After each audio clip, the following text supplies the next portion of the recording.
Okay, this is the second part of chapter 3. It had said here that one rumor had it that Tiberius left Rome because he was becoming sensitive to his physical appearance. Pilate stared at the princeps, his first time at this closer range, and thought the stories of the ulcerous and festering face somewhat exaggerated. Determination still showed in the broad jaw and pressed mouth, though Tiberius did look every month of his 66 years. Now, Tribune, Tiberius shook Pilate out of his contemplation. Tell us why Rome should appoint one of its Samnite enemies as prefect of Judea. Or give us your background. Where were you born? Pilate replied, in Caudium, princeps, a town again as far south on the Via Appia as Terracina. Caudium? You don't have to remind us where Caudium is. It was at the narrow pass just west of your hometown that our Roman forces were trapped by your Samnite mountaineers and forced to surrender. Who was the Samnite general? Pontius. Yes, Gaius Pontius. Any relation? My great ancestor, Pilate admitted, with a little ill-disguised pride. But that was 3.5 centuries ago. No apologies needed. Pontius was a great general. He made our armies loosen up and learn mountain fighting. Pilate chose to accept the compliment in silence. He was fiercely proud of his ancestors' military record, but also knew that Tiberius liked to think of himself as a serious student of military history, and the last thing he wanted to do was engage the emperor in a contest of historical recall. But wait a moment, you Ponti weren't always so lucky, Tiberius persisted. Does the name Pontius Telcinius mean anything to you? He was the brother of my great-grandfather from Telesia. I applaud your command of history, princeps. Another brave and brilliant general who had the misfortune of being on the wrong side, said Tiberius. Do you realize that you Samnites almost conquered Rome just a century ago? Tiberius suddenly turned on Pilate with what seemed a snarl. Telcinius staged a surprise night attack on Rome, which was all but unguarded. Never since Hannibal was that city in such danger. But princeps, said Pilate, the Samnites only wanted Roman citizenship. He interjected, hoping to dislodge Tiberius's apparently swelling animosity. But the emperor ignored his meager effort. 40,000 there were, and just before the battle, it was your great-uncle, then, who went from rank to rank, shouting, "This is the last day for the Romans. These wolves who have ravaged Italian liberty will not be exterminated until we cut down the forest that shelters them." In a low, almost oily tone, which contrasted with the emperor's bellowing, Sejanus interposed. But Sulla's forces arrived just in time to save Rome, and the head of Pontius Telcinius was cut off, shoved onto a spear point, and paraded outside the city walls. He paused for due effect. And as you pointed out, princeps, that was more than a century ago. Now all Samnites are loyal Romans, equal citizens of the empire. Yes, military history is my weakness, Tiberius conceded. But now, Pilate, to the matter at hand. You have a good record so far. Sejanus tells me you've also been in touch with Aeneas Rufus. Fine, but I'm not overly concerned with the details of your preparation for Judea. These you can best learn from Gratus in Caesarea, if, that is, you succeed him. Let's rather talk about general provincial policy for Judea. And mind you, don't try to bluff me. One of my tutors was the eminent Theodore of Gadara, who told me all about Palestine. By the way, where is Gadara? He asked abruptly, despite his stated disinterest in details. A city overlooking the Sea of Galilee, near its southeastern shore. Tiberius glared, and in a trice, Pilate corrected himself, or rather, the Sea of Tiberius. He flushed at his error in forgetting that the lake had been renamed. Now tell me this, Tiberius said. Just why is little Judea important to Rome? Well, it's the religious capital of the 7 million Jews in the empire, almost 7% of our total population. Judea itself commands trade routes and communications between Asia and Africa. This is particularly important for the defense and integrity of our eastern provinces, Syria and Egypt. And never forget it, Tiberius said. If Rome weren't in charge of Palestine, Parthia would move in to block our access to Egypt, and that would be like the end of the Pax Romana. Like it or not, Rome is now the police force of the Mediterranean, and police may not be universally popular, but they're necessary. How do you propose to handle the Jews? With firmness, princeps. Weak governors only beget insurrection. True, but what if a general riot did develop? How would you deal with it? Determine the cause. If changes were justified, make them. If not, have the auxiliaries put down the disturbance. If the troops failed, I'd call in the legions from Syria. That's a standard military answer, Tribune, and it's correct, of course, but one additional suggestion. Why not try a little tact? Without it, you'd never succeed in governing the most ungovernable people on the earth. Pompey discovered the Jews for us. Caesar coddled them. Antony protected them. And Augustus favored them. Sometimes I wonder why. Sejanus has been urging severe measures against the Jewish community in Rome, and you may have to be severe also in Judea, if we send you there, but don't overdo it. No, Princeps, replied Pilate. I have given the matter some thought, and I envision a fresh approach to the problem. Why not make an effort, at least, to Romanize the Jews? For almost a century, Judea has been under Roman control. Other nationalities have been assimilated into Roman culture during this period of time, even in shorter times. Why not also the Jews? Is their culture immune to outside influences? I doubt it. Many of them have been Hellenized, and if a Jew could become half Greek, we ought to be able to make a half Roman of him. Several advisors in the imperial circle nodded approvingly. Tiberius only shifted in his chair and observed, Your proposal sounds reasonable, Tribune, but not practical. How would you ever bring it about? Well, said Pilate, I've not yet thought that through completely. But one means might be to educate sons of leading Jewish families in Rome. Pilate, do you hope to grow rich as governor of Judea? Blurted Tiberius. Certainly not, sir, replied Pilate, with what he hoped was just enough I don't know that word, pique, to indicate what he thought of the insulting query without antagonizing the princeps in the process. A nasty question, I admit, but too many provincial governors have left Rome in an aura of idealism, only to return in disgrace for condemnation by the extortion court. Take ex-governor Capito, for example, the man who looted Asia Minor. Power corrupts, Tribune, and if appointed, you'd be the most powerful man in Palestine. Take care. Now suppose you were assigned a tribute quota of 2 million sesterces from Judea in a given taxing, but you were easily able to collect an extra 500,000 and send it to Rome without the Jews knowing you had raised the surplus. Would you do it? Pilate pondered momentarily, and then he replied, No. What? Not even for the greater financial benefit of the empire? No. Wouldn't it be unethical to... You're absolutely right. Aemilius Rector, my former precept of Egypt, once sent in more taxes in his quota and expected commendation. Ha! I wrote him that I want my sheep sheared, not fleeced. Suppose you leave us for now, Tribune, while we confer. Join us for lunch in the grotto. With considerable relief, Pilate retired. The interview had drained him.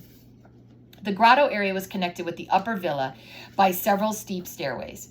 Framed by pines, this natural pleasure dome was embellished with pools, fountains, and exquisite statuary, some of it colossal in size. But Pilate barely noticed the beauty as he descended to the grotto in a cloud of exhilaration.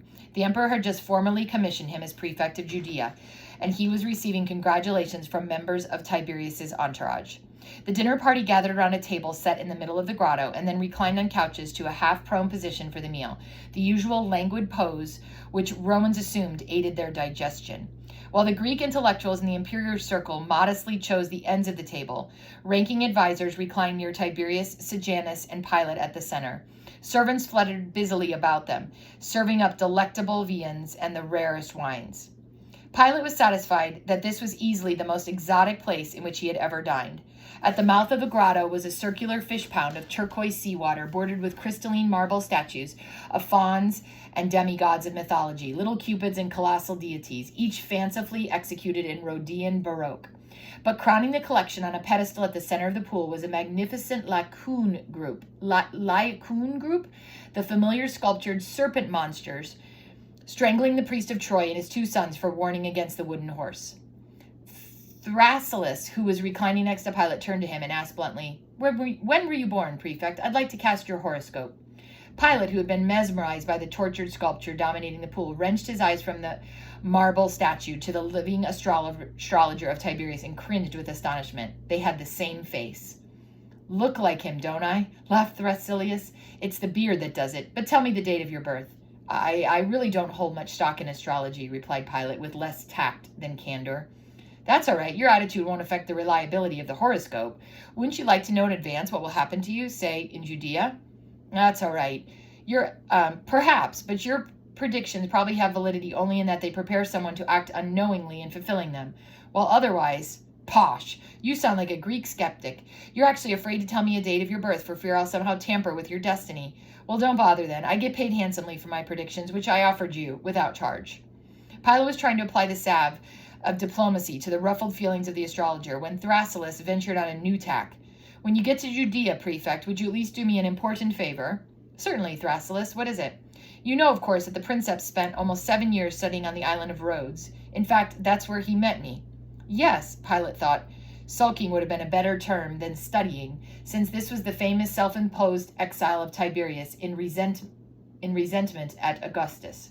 Well, continued Thrasyllus, I was teaching the princeps astronomy, as well as its greater application, astrology, when my calculations were upset by a strange celestial phenomenon in the southeastern skies. A star. No, it was brighter than a star. A planet, perhaps, but larger than any we know.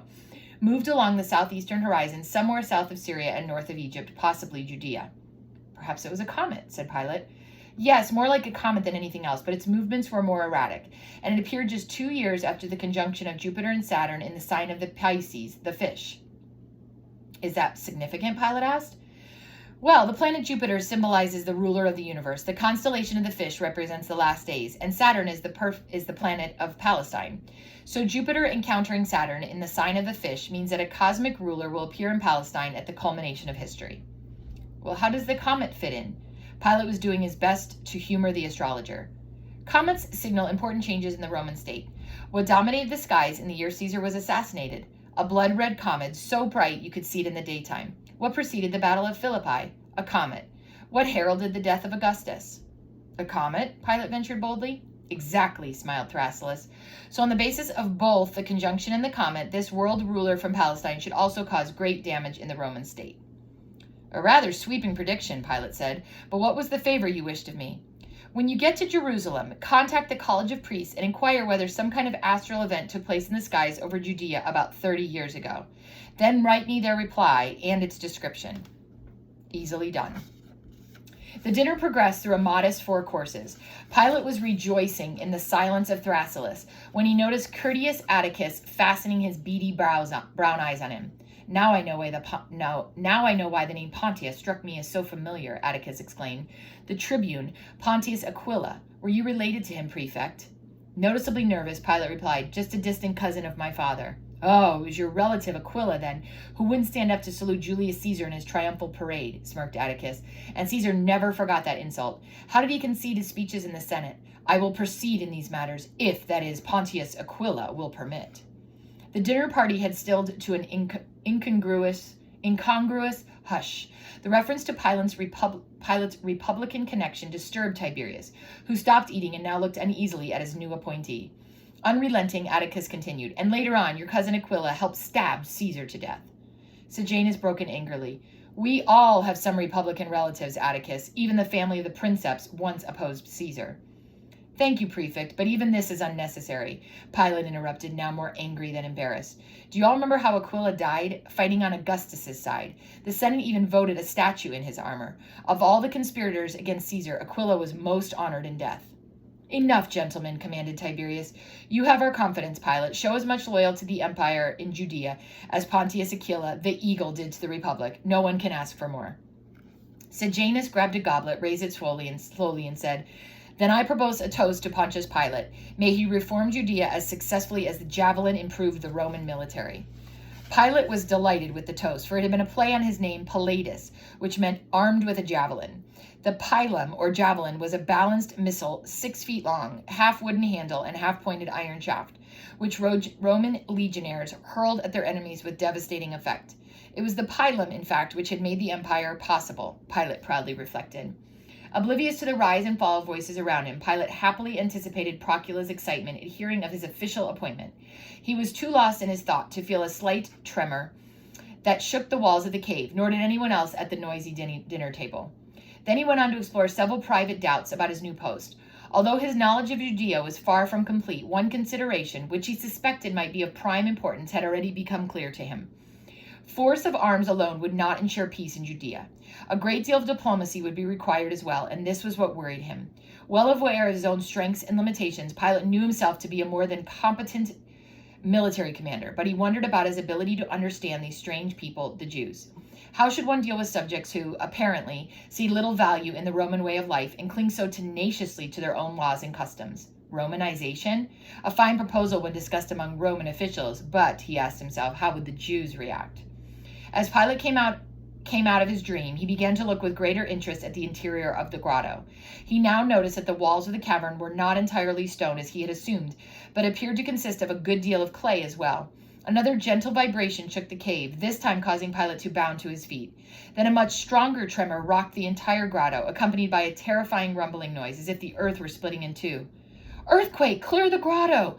roared Pilate, but his voice was lost in the ghastly creaking around and the sound and the general confusion. A huge, jagged boulder smeared with foul-smelling clay crashed onto the table, splattering Pilate and Thrasyllus with food and wine. Great sections of the ceiling of the cavern became dislodged and plummeted downward on the panicked dining party.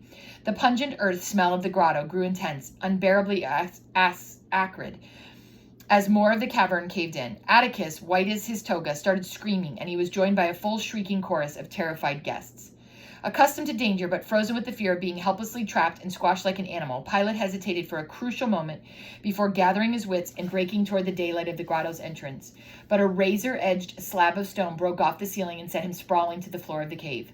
Oblivious to a serious gash in his left arm, he scrambled to his feet and now had to slosh through knee-deep water, since the fish pool was disgorging its water across the floor of the cavern. The serpents seemed to come alive as the great statue lurched forward and crashed amid the echoing clatter of shattering statuary throughout the cave. When Pilate stumbled to safety at the open beach, he found Thrasyllus quaking and crying and could locate about half of the dinner party. But where was the emperor and Sejanus? Pilate looked back into the murky darkness of the grotto and saw several figures trying to escape. At that moment, the huge upper lip at the mouth of the cavern parted from its matrix and came thundering down, completely blocking the entrance in a cloud of debris. The screams of those crushed beneath the masses of rock and earth echoed up and down the shore, while the Mediterranean started pouring in angrily through fissures which yawned open in the sands. "The guards! The Praetorians!" Pilate shouted. "Somebody get the guards!" But the Praetorians, who were ringing the villa to ensure Tiberius's privacy, had already started down the long stairway with the first sounds and tremors, and now they came rushing over to what was left of the grotto. With remarkable efficiency, they burrowed into the rubble and extracted the living, the wounded, and the dead. Pilate tried to assist them until a burly young Praetorian pointed to the wound on his arm. Looking down, Pilate saw a great stain of spreading crimson and meekly surrendered to medical assistance. Casualties were soon set at 5 dead. 2 of the guests, Greek scholars, and 3 servants had been killed, with a score injured or bruised. But where was Tiberius? In near Hysteria, the Praetorians resumed their grisly excavations. Since neither the emperor nor Sejanus had been found under the rubble around the entrance to the grotto, they were obviously trapped deeper in the interior, behind a wall of clay and rock, or under it. Tunneling deep inside, the guards kept shouting, "Princeps! Princeps!" having little hope for the survival of either their emperor or commander. Clawing their way through moist earth and putting their shoulders to huge stones that blocked their path, the rescuers found that part of the ceiling had held, allowing passage into the grotto. With renewed hope, they inched their way into the darkness. Finally, they heard an anguished call for help from the very bowels of the cavern. Pulling away still more debris, they found Tiberius cringing near the floor, while Sejanus hovered over him, shielding him from falling rock with the trunk of his body. Sejanus himself had sustained several wounds and had to be helped out of the grotto, but a lusty cheer went up from the troops as they found their emperor distraught and dirty, but very much alive and physically unscathed. The villa was transformed into an emergency hospital as attending physicians did what they could for the injured. They promised Pilate and Sejanus that they would recover with no permanent disfigurement, barring complications. Pilate was given the cheering information that had he been in only a slightly different spot in the grotto, the falling slab of stone would have crushed his head instead of only gashing his arm. Later that evening, while his circle sat in the villa recovering from the afternoon's disaster, Tiberius was in a reflective mood. "It puzzles me," he said, "why so many at Rome presume to give the princeps advice, such wrong advice. How many senators during the past months have warned me of danger to the state? There is an overambitious man, they say, who will stop at nothing to gain personal power for himself. Who? Sejanus, the man who saved my life. Sejanus is splitting the state, they whine. He is plotting against the princeps. His loyalties are only to himself. Who? The man who's risked his life to save mine?" Frowning, Tiberius got up and stalked the room. Then he stopped and spoke with marked emotion. "Know this, my friends, and see that Rome learns it too. Today we have had the proof of blood. While all of you were scampering out in the grotto like so many mice from a floundering hole, one man thought to serve his emperor. Let there be no further questioning of Lucius Sejanus. In loyalty and service, this man is the greatest in the empire." And that is the end of chapter 3.